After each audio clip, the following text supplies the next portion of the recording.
ایک بات بڑی ضروری ہے، وہ میں نے آپ سے ضرور کرنی ہے۔ ایک آیت ہے قرآن پاک کی سورت بقرہ پہلا سپارہ آیت نمبر 120۔ اللہ تعالیٰ نے ایک حد بیان کر دی، فرمایا وَلَن تَرْضَىٰ عَنْكَ الْيَهُودُ وَلَا النَّصَارَىٰ حَتَّىٰ تَتَّبِعَ مِلَّتَهُمْ۔ فرمایا یہ یہودی اور عیسائی تم سے ہرگز راضی نہیں ہوں گے۔ یہ قرآن ہے اور سادہ ترجمہ تفسیر کی بھی ضرورت نہیں۔ یہ معاہدے کر لیں، محبت کے وعدے کر لیں، یہ تم سے راضی نہیں ہوں گے۔ کب راضی ہوں گے؟ حتیٰ تتبع ملتہم، یہاں تک کہ تم ان کے دین کی پیروی کرنے لگ جاؤ۔ میرا جب پہلی دفعہ پاسپورٹ بنا تو میں نے سارا پڑھا، کتابیں پڑھنے کا شوق تھا شروع سے۔ اس کے ہر صفحے پہ لکھا ہے کہ سوائے اسرائیل کے، یعنی آپ پوری دنیا میں یہ سبز ہلالی پاسپورٹ لے کے جا سکتے ہیں، خبردار اسرائیل آپ یہ پاسپورٹ لے کے نہیں جا سکتے۔ یعنی اتنی نفرت کسی ملک سے کہ اس پر لکھ کے چھاپ دیا ہر صفحے پر کہ یہ پاسپورٹ سوائے اسرائیل کے ہر ملک کے لیے کارآمد ہے۔ میرا سوال ہے عرب کے ان لیڈروں سے جنہوں نے اسرائیل کے ساتھ معاہدہ کیا، مجھے بتاؤ تمہیں فلسطین کی بیٹیاں بھول گئی نا ساری کی ساری؟ تمہیں وہ ماں بھول گئی نا جو مسجد اقصیٰ کے دروازے پہ کھڑی ہو کے چیخیں مارتی تھی اور کہتی تھی کوئی علی کو خبر کرو کہ میری بچیاں قید میں ہیں؟ وہ بھول گئی؟ تمہیں وہ بہن بھول گئی نا جس پر شراب کی بوتل انڈیڑتے تھے اسرائیل کے فوجی؟ وہ آپ کو ابھی بھی ویڈیو مل جائے گی۔ وہ انڈیلتے تھے شراب کی بوتل، اسے پکڑتے تھے، دست درازی کرتے تھے، اور وہ بیٹی کہتی تھی یا رحمت للعالم۔ بھول گیا تمہیں وہ سارا کچھ؟ تم نے ایک منٹ لگایا اور تم معاہدہ کس سے کروا رہے ہو؟ امریکہ کے صدر سے؟ اتنا ظلم کیا تم نے، اتنا قاتل کے ساتھ معاہدہ؟ کیا سمجھتے ہو فلسطین والوں کا کوئی والی وارث نہیں؟ سنو، میرے رسول کریم صلی اللہ علیہ وسلم نے فرمایا میرا کوئی مالدار امتی دنیا سے چلا جائے، پیسے جائیدادیں چھوڑ کر، نبی پاک صلی اللہ علیہ وسلم نے فرمایا مسلمان ایک جسد واحد کی طرح، ایک جسم کی طرح، ایک حصہ تکلیف میں ہو تو دوسرا اس کی درد محسوس کرتا ہے۔ انسان کے وجود کے اندر سب سے قیمتی اس کا دماغ ہوتا ہے، اسی سے سوچتا ہے، اسی سے وہ عمل کرتا ہے، اسی سے منصوبہ بندی کرتا ہے، اسی سے وہ مومن ہوتا ہے، اسی سے معاذ اللہ کافر ہوتا ہے۔ اور وجود کے اندر جس کو درجے کے لحاظ سے بولنے میں بعض اوقات کم درجہ سمجھا جاتا ہے وہ پیر ہوتے ہیں۔ اور تو میری ٹھوکر کے بھی قابل نہیں، میں تجھے جوتے کی نوک پہ، پیر کی نوک پہ بھی نہیں سمجھتا۔ ہم یہ کہتے ہیں محاورتاً کہ تو پیروں کے قابل بھی نہیں، یعنی سب سے اعلیٰ درجہ دماغ کو دیا، دل کو دیا، اور سب سے ہلکا درجہ پاؤں کو دیا۔ لیکن مجھے بتلائیے گا اگر کبھی پاؤں کی سب سے چھوٹی انگلی، چھنگلیا، چیچی، اس پہ اگر کبھی زخم لگ جائے تو جسم کا سب سے اعلیٰ حصہ دماغ ہے، دماغ نے کبھی یہ کہا ہے کہ چھوڑو یہ تو سب سے نچلا درجہ ہے، نہیں جانا ڈاکٹر کے پاس، اتنا ٹائم کہاں ہے، رہنے دو، چھوٹی سی تو انگلی ہے، خیر ہے؟ ایسا کبھی ہوا ہے؟ دماغ فوراً کہتا ہے کہ باقی کام بعد میں کریں گے، پہلے ڈاکٹر کا پتہ کرو، اس کو مرہم پٹی کراؤ، کیونکہ اسے پتہ ہے کہ اگر یہاں درد رہی تو باقی جسم میں بھی درد رہے گی۔ اور یہ بھی پتہ ہے دماغ کو کہ اگر میں نے یہاں علاج نہ کرایا انگلی کا تو کہیں پیر بھی سارا زخمی نہ ہو جائے، اور اگر پیر کا علاج نہ کرایا تو ٹانگیں اور باقی وجود تک بھی زخم نہ آ جائے۔ لہذا دماغ جلدی فیصلہ کرتا ہے، ٹیسٹ کرانے کا، چیک اپ کرانے کا، دوائی لینے کا، مرہم پٹی کا۔ اور میرے بھائی مسلمان ایک وجود کی طرح ہے، یہ تو ہو سکتا ہے کچھ مسلمان ملک غریب ہوں اور کچھ کے پاس تیل کے کنویں ہوں، کچھ کے پاس سونے کے پہاڑ ہوں، یہ تو ہو سکتا ہے کہ بعض اوقات یہ وہ سمجھ لیں کہ ہم اعلیٰ درجے کے ہیں، لیکن یہ یاد رکھیں اگر ایک جسم کی طرح ہیں، سوچتے ہیں اور ہیں، کیونکہ نبی پاک نے فرمایا ہے، اگر اس طرح سوچتے ہیں تو پھر میرا خیال ہے کہ جس طرح تیل کے کنویں والے کو اپنی درد ہوتی ہے نا، سونے کے پہاڑوں والے ملک کو جس طرح اپنی درد ہوتی ہے نا، اس طرح اسے کسی کو بھیکارت کی نظر سے دیکھنا نہیں چاہیے، چونکہ جسد واحد ہے۔ اور جسد واحد میں اگر کوئی درجہ بڑا بھی رکھتا ہو کہ جناب ہمارے پاس ایک بڑی جگہ ہے، متبرک جگہ ہے، ہم بڑے ہیں، تو آپ بڑے ہیں، لیکن بڑا دماغ ہی یہ فیصلہ کرتا ہے کہ بھائی وہ چھوٹا سا پیر کا حصہ زخمی ہے، جلدی کرو علاج کراؤ، لیکن بڑے دماغ والا کہے کہ میرا گھر تو محفوظ ہے۔ معراج کی بات کرنے کا تو اب وقت آیا ہے، اس لیے کہ معراج کا سارا واقعہ تو مسجد اقصیٰ کے گرد گھومتا ہے۔ سبحان الذی اسریٰ بعبدہ لیلا من المسجد الحرام الی المسجد الاقصیٰ، حضور نے معراج کی رات مسجد اقصیٰ میں نماز پڑھائی تھی، اور ایک بار پھر سے طیبہ سے فلسطین میں راستہ دیکھتی ہے پھر مسجد اقصی تیرا۔ ایک بار حضور گئے تھے مکے سے مسجد اقصی، اور پھر حضور فرماتے ہیں جب میں واپس گیا نا تو کفار نے جو کہ مسجد اقصی دیکھی ہوئی تھی تو مجھ سے پوچھنا شروع کر دیا کہ مسجد اقصی کی کھڑکیاں کتنی ہیں، دروازے کتنے ہیں، پلر کتنے ہیں۔ جب انہوں نے سوال جواب کیے تو حضور فرماتے ہیں کہ رب کریم نے مسجد اقصی کو اٹھا کے میرے سامنے رکھ دیا، میں دیکھتا جاتا تھا، بتاتا جاتا تھا، کہہ لوں بات کر لوں۔ ایک دفعہ حضور مکے سے مسجد اقصی آئے، اور ایک دفعہ مسجد اقصی میرے نبی کی زیارت کے لیے مکے گئی، حضور کی زیارت کے لیے مکہ شریف گئی۔ او میرے نبی تو صرف کسی چیز کی طرف ایک دفعہ دیکھ لیں تو وہاں رحمت کے پھول کھلتے ہیں۔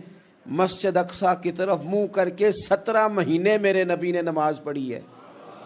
مسلمانوں پتہ ہی کوئی نہیں، ہماری خبریں ہی اور ہیں، ہمارا درد ہی اور ہے، ہمیں پتہ ہی نہیں بم کہاں برس رہے ہیں، ہمیں یہ خبر ہی نہیں۔ اور میں اس دور میں تقریریں کر رہا ہوں جہاں سوتوں کو جگانا نہیں پڑتا، جاگتوں کو جگانا پڑتا ہے۔ سیانے لوگوں کو سمجھانا ہمارے ذمہ لگ گیا، کیا کریں؟ اس قوم کو سکھانا پڑتا ہے جسے پتہ سارا ہے، لیکن جان بوجھ کے آنکھیں ہماری بند ہیں۔ یہ مولوی کو بات کرتا تو لوگ کہتے دیکھو مولوی گالی دیتا ہے، لیکن اگر قائد اعظم محمد علی جناح کہے کہ اسرائیل امریکہ کی ناجائز اولاد ہے تو پھر تو تمہیں ہضم کر لینا چاہیے نا، پھر تو لبرل کو بھی ہضم ہونا چاہیے نا کہ قائد اعظم نے کہا ہے، اور اس ناجائز بچے کو تم نے اتنی طاقتیں دے دی کہ وہ مسلمانوں کے قبلہ اول میں نماز پڑھنے والوں کو بھی نہ بخشے۔ کہاں گئی تمہاری وہ انسانی حقوق کی بڑی بڑی تنظیمیں، کدھر گئیں؟ اور میرا پاکستانی میڈیا سے بھی سوال ہے، چند دن پہلے سیالکوٹ میں ایک واقعہ ہوا، ناانصافی ہو گئی جی، ناانصافی ہو گئی جی ایک بی بی کے ساتھ، ہر بندے نے شور مچایا، بڑے بڑے طوفان اٹھتے ہیں، کیوں ہوا جی کیوں ہوا؟ مسجد اقصی کی توہین ہو گئی تو پھر طوفان کیوں نہیں اٹھا؟ ٹاک شو کیوں نہیں ہوئے؟ بحثیں کیوں نہیں ہوئی؟ میں اس موم بتی مافیا کا کیا کروں؟ ان لبرل لوگوں کا کیا کروں؟ ان کے سپورٹروں ووٹروں کا کیا کروں؟ ان سیاسی جماعتوں کے کارکنوں کو کیا نام دوں کہ جو ان فضول بحثوں میں تو وقت ضائع کرتے ہیں، اور وہ مسجد اقصی جس کے بارے میں میرے نبی پاک صلی اللہ علیہ وسلم سے ایک صحابیہ نے پوچھا تھا، یا رسول اللہ مسجد اقصی میں نماز پڑھنا کتنا کو بہتر ہے باقی نمازوں کے مقابلے میں؟ تو حضور نے فرمایا 1000 گنا بہتر ہے۔ بی بی عرض کرنے لگی سونیا میں جا تو نہیں سکتی، دل بڑا کرتا ہے۔ حضور نے فرمایا جا نہیں سکتی تو وہاں تیل ہی بھجوا دے، جس میں حاضری لگوانے کی حضور بات کریں جس مسجد میں۔ اور نبی پاک علیہ السلام نے فرمایا خاص کر کے سفر کرنا ہوا تو 3 مسجدوں کے لیے کرنا، ایک مسجد حرام بیت اللہ کے لیے، ایک مسجد نبوی کے لیے، اور تیسرا مسجد اقصی کے لیے۔ بیت المقدس مسجد اقصی معمولی جگہ نہیں، حضور نے فرمایا 3 سفر کرو تو سمجھنا ہم عبادت کر رہے ہیں۔ کون کون سے؟ فرمایا اگر بیت اللہ جاؤ تو عبادت سمجھ کے جانا، مسجد نبوی کی طرف جاؤ تو عبادت ہے، اور مسجد اقصی کی طرف جاؤ تو یہ بھی عبادت ہے۔ اور فرمایا مسجد اقصی میں جس نے ایک نماز پڑھی اسے 25,000 نمازوں کا ثواب ملے گا۔ اور میرے رسول پاک نے یہ وہ مسجد ہے جس کے ساتھ معراج شریف جڑا ہوا ہے۔ قرآن پاک نے کہا کہ اس مسجد میں سبحان الذی اسری بعبدہ لیلا من المسجد الحرام الی المسجد الاقصی۔ مسلمانوں قرآن کہتا ہے کہ تمہارے معراج کی شان رسول پاک کی مسجد اقصی سے جڑی ہے۔ جس محبوب کو رب معراج کرائے تو مسجد اقصی میں لا کے کرائے۔ وہ جگہ معمولی جگہ ہے، وہ معمولی جگہ ہے مسجد اقصی۔ نبی پاک نے وہاں نبیوں کی امامت کرائی، 17 مہینے اس مسجد کی طرف منہ کر کے تیرے اور میرے رسول نے نمازیں پڑھی۔ چھوٹی جگہ ہے، اور پوری دنیا کا مسلمان اسے چاہیے شرم سے گڑ جائے۔ ایک امریکہ کا صدر بول کے کہتا ہے کہ اسرائیل کو اجازت ہے اسے دارالحکومت بنائے، اور مسلمان حکمران بیان دے رہے ہیں ظالموں لٹیروں تم اپنی سیاستیں چمکانے کے لیے پہلے ایک دوسرے کو گالیاں دیتے ہو، پھر اکٹھے بیٹھ جاتے ہو نمبرنگ کرنے کے لیے۔ تم دین کے اس مسئلے میں سارے اکٹھے کیوں نہیں بیٹھے؟ سارے پاکستان کے سیاستدانوں کو، علماء اور مشائخ کو چاہیے تھا ایک پیج پہ اکٹھے ہوتے، اکٹھے بیٹھ کے ایک بیان ہی دے دیتے، ایک بات ہی کر دیتے. پھر میرا سلوٹ ہے ترکی کے صدر کو، پھر میرا سلوٹ ہے ترکی کے صدر کو. اس نے بہت عرصہ پہلے کہا تھا مسجد اقصی میری خواب میں آئی تھی اور رو کے کہتی تھی آئے مجھے کوئی صلاح الدین ایوبی کا ماننے والا، کوئی آئے مجھے بچائے. کہتے میری خواب میں آئی تھی اور روتی تھی، کہتی تھی کوئی آئے. اور ایک شاعر نے کہا ہے مسجد اقصی نبی پاک کو بھی بلاتی ہے، کہتی ہے ایک بار پھر طیبہ فلسطین میں آ، راستہ دیکھتی ہے پھر مسجد اقصی تیرا، ایک بار پھر سے طیبہ سے فلسطین میں آ، راستہ دیکھتی ہے پھر مسجد اقصی تیرا. کوئی بولا ہے نہیں اتنا مقدس مقام، چھوٹے چھوٹے بیان، اور کہیں اکٹھے ہو جاؤ، میں بتاتا ہوں تمہیں مسئلے کا حل کیا ہے. میں بتاتا ہوں، دو کام کرو. ایک کام وہ کرو جو حضرت سلمان فارسی نے کیا تھا. سنو سنو حل سنو مسئلے کا. میں چھوٹا آدمی ہوں پر حل سنو مسئلے کا. زندگی میں ایک کام مسلمان کر لے، جٹ بن کے، بھٹ بن کے، رائی بن کے، پاکستانی، مصری، سعودی بن کے بڑا جی لیا. ایک کام وہ کرے جو حضرت سلمان نے کیا تھا. جب ایک کافر نے پوچھا آپ کا نام کیا ہے تو فرمایا میرا نام اسلام ہے. بولیے سارے میرا نام. کہا تمہارے باپ کا نام؟ فرمایا اسلام. دادا کا نام؟ کہا اسلام. پردادا کا نام؟ بازو تیرا توحید کی قوت سے کمی ہے، اسلام تیرا دیس ہے تو مصطفی ہے. ایک کام وہ کرو جو حضرت سلمان نے کیا تھا. کافر جب پوچھے تو کہو ہم سارے اسلام ہیں، ہم سارے کیا ہیں؟ ہم پہلے مسلمان ہیں، باقی بعد میں کچھ اور چیز. دوسرا کام وہ کرو جو حضرت امیر معاویہ نے کیا تھا. سن لو یہ حال ہے اس مسئلے کا. سنو حضرت مولا علی شیر خدا رضی اللہ تعالیٰ عنہ اور جناب امیر معاویہ کی جنگ ہو رہی تھی، لڑائیاں ہو رہی تھی، اختلافات تھے، فوجیں بیٹھی تھی. حضرت مولا علی اور جناب امیر معاویہ کی جنگ ہو رہی تھی تو روم کے بادشاہ نے، عیسائی بادشاہ نے حضرت علی کو خط لکھا کہ میں تیرے اوپر حملہ کرنے والا ہوں. خط لکھا نا حضرت علی کو، تو جواب حضرت امیر معاویہ نے دیا. چاہیے تھا نا مولا علی جواب دیتے. حضرت امیر معاویہ بولے اور بول کے کہنے لگے اور روم کے کتے ہم گھر میں جتنا مرضی لڑے، یہ نہ سمجھنا تو علی پہ حملہ کرے گا تو میں تماشا دیکھوں گا. فرمایا تو علی پہ حملہ کر تو صحیح، علی سپہ سالار ہوگا اور امیر معاویہ اس کا سپاہی ہوگا. گھر میں جتنا مرضی لڑے پر رسول اللہ کے نام پہ ہم اکٹھے ہو جایا کرتے. یہ رسول اللہ کا دین ہے، اس پہ ہم اکٹھے ہیں، یکجان ہیں. فرمایا علی سپہ سالار ہوگا اور امیر معاویہ سپاہی ہوگا، اکٹھے نکلیں گے اور کفر کو بتائیں گے کہ اگر تم مسلمانوں کی طرف دیکھو گے پھر ہم یکجان ہیں. پھر ہم بولیے پھر ہم گنبد خضرا کے سائے تلے ایک ہیں، ایک ہیں، ایک تھے اور ایک رہیں گے. اس لیے یہ دو کام اگر مسلمان کریں، دو کام ٹھیک ہے. اختلاف ہو گئے، بڑا کچھ ہو گیا، لیکن ان سے کہیں کہ جب تم آؤ گے تو پھر ہمیں علیحدہ علیحدہ نہیں پاؤ گے، پھر ہمیں تم اکٹھے پاؤ گے، اکٹھے میدان میں نکلیں گے. اور کوئی اتنی لمبی چوڑی بات نہیں. میں کیا کروں، میرا تو آئیڈیل بنتا جا رہا ہے طیب اردگان. عجیب بات ہے نا کہ اس کے پاس ایٹمی طاقت آپ سے کمزور ہے، آپ کی تگڑی ہے. اس کے پاس جو فوجی طاقتیں ہیں وہ اپنی جگہ پر، آپ کی فوجی طاقتوں کا لوہا مانتی ہے دنیا. لیکن پھر مجھے کہنے دو نا، میدان میں بندہ ایٹمی طاقت سے نہیں لڑتا، ایمان کی قوت سے لڑتا ہے.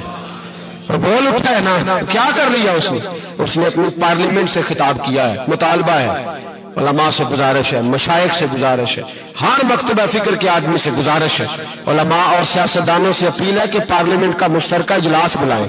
مشترکہ اس میں ہر سیاسی جماعت کا لیڈر بیٹھے اور اکٹھے بیٹھ کے ان کو یہ میسج دیں کہ بازو تیرا توحید کی قوت سے قوی ہے، اسلام تیرا دیس ہے تو مصطفی. اور ان کو بتائیں کہ ہزاروں قومیں وجود میں آئیں، دہر میں خشک و تر کے رشتے سے ہم نے بنیاد دوستی رکھی، یاد خیر البشر کے رشتے سے.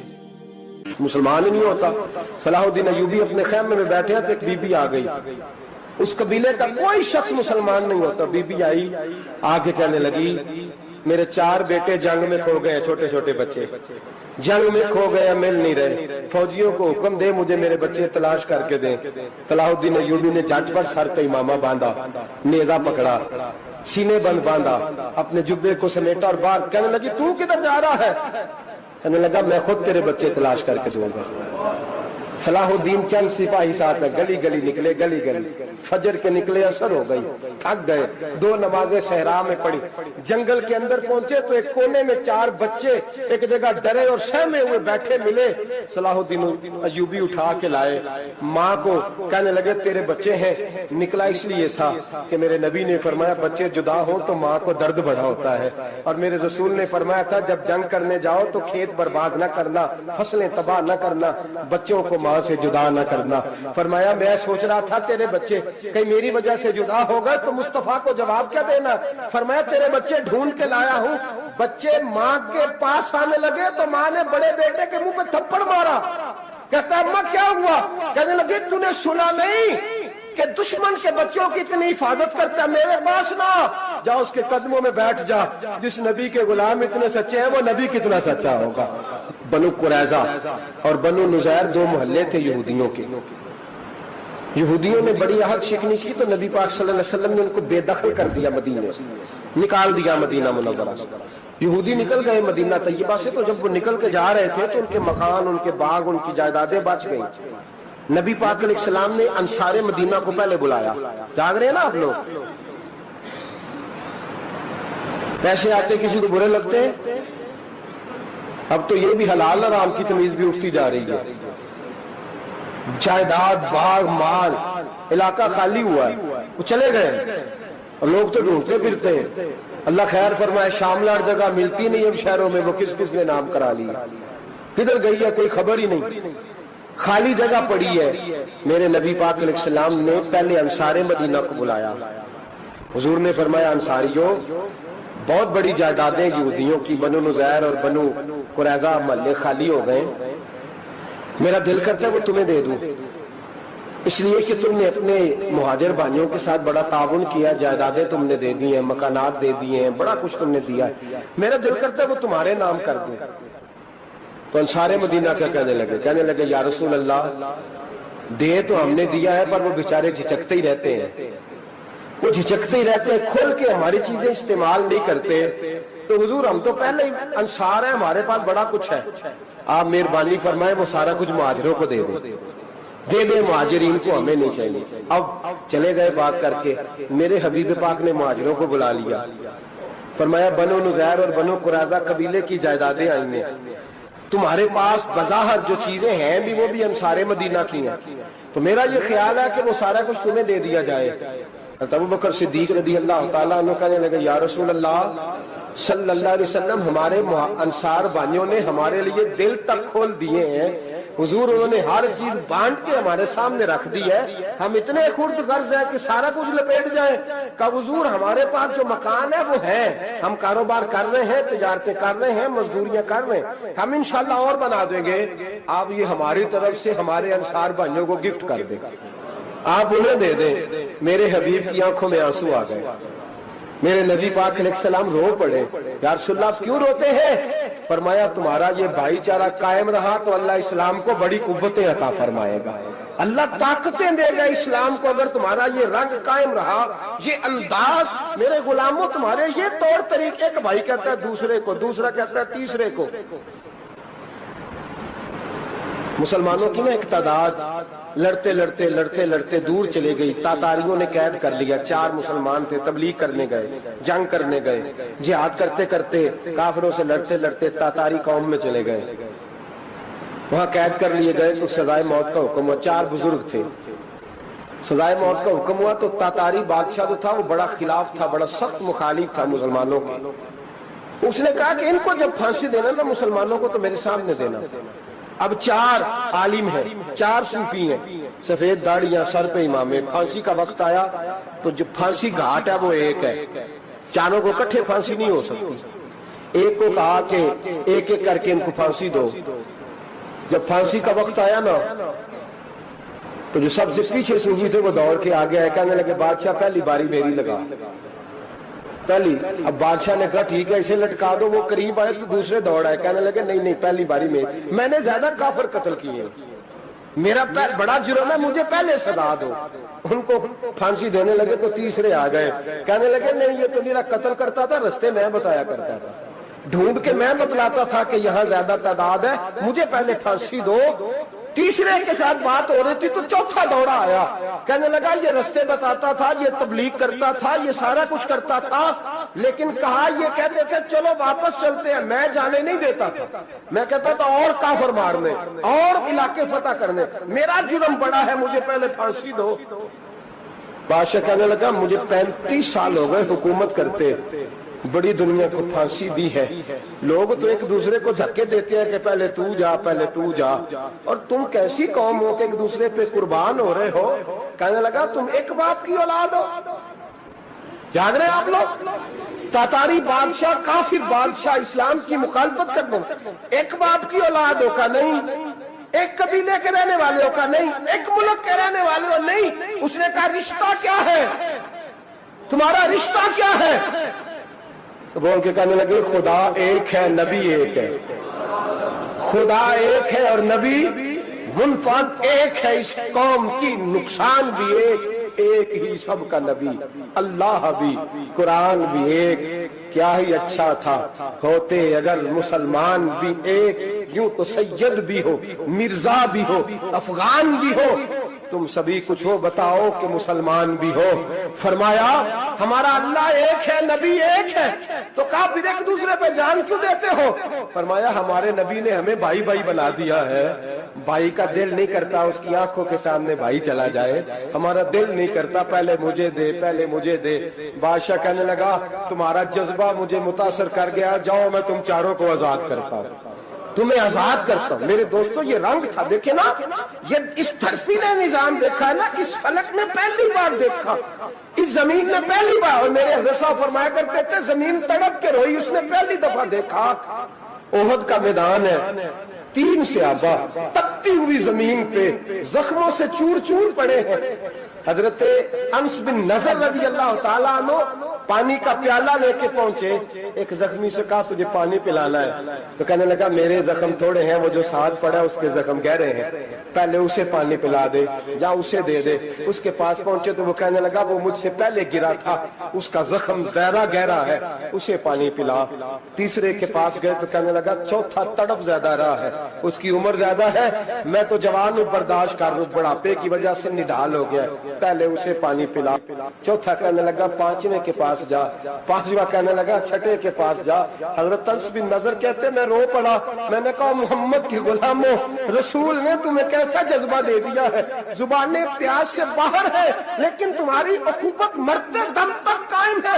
کہتے میں 7ویں کے پاس گیا تو کہنے لگا اگر 6 قربانی دے سکتے ہیں تو مجھے خود غرض نہ سمجھ، میں نے نہیں پانی پینا، جا پہلے کے پاس لے جا۔ کہتے میں پہلے کے پاس آیا تو روح پرواز کر گئی، دوسرے کے پاس آیا تو روح پرواز کر گئی، میں 7ویں تک آیا تو انتقال کر گئے۔ کہتے ہیں پانی کا پیالہ میں نے اٹھایا اور میں نے زمین پہ رکھا تو میں نے کہا پانی گوا رہنا، محمد کے غلام مر تو جاتے ہیں پر ایک دوسرے کا خیال بڑا رکھا کرتے ہیں، گوا رہنا یہ مر جایا کرتے لیکن ایک دوسرے کا درد۔ میرے دوستو لٹا ہوا برما، روتے ہوئے مسلمان، سسکیاں اور آہیں لیتی ہوئی مائیں پوچھتی ہیں اے خاصہ اے خاصان رسول، وقت دعا ہے، امت پہ تیری آ کے عجب وقت پڑا ہے، وہ دین جو بڑی شان سے نکلا تھا وطن سے، پردیس میں وہ دین آج غریب الغربا ہے، فریاد ہے اے کشتی امت کے نگہباں، بیڑا یہ تباہی کے قریب آن لگا ہے۔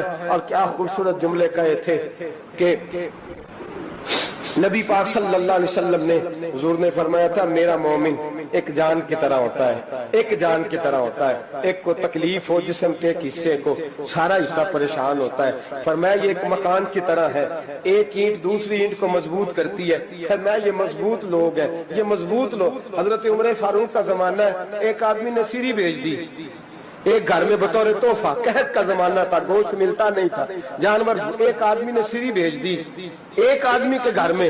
اس نے کیا کیا؟ اس نے اپنی بیوی سے کہا ہماری تو خیر ہے،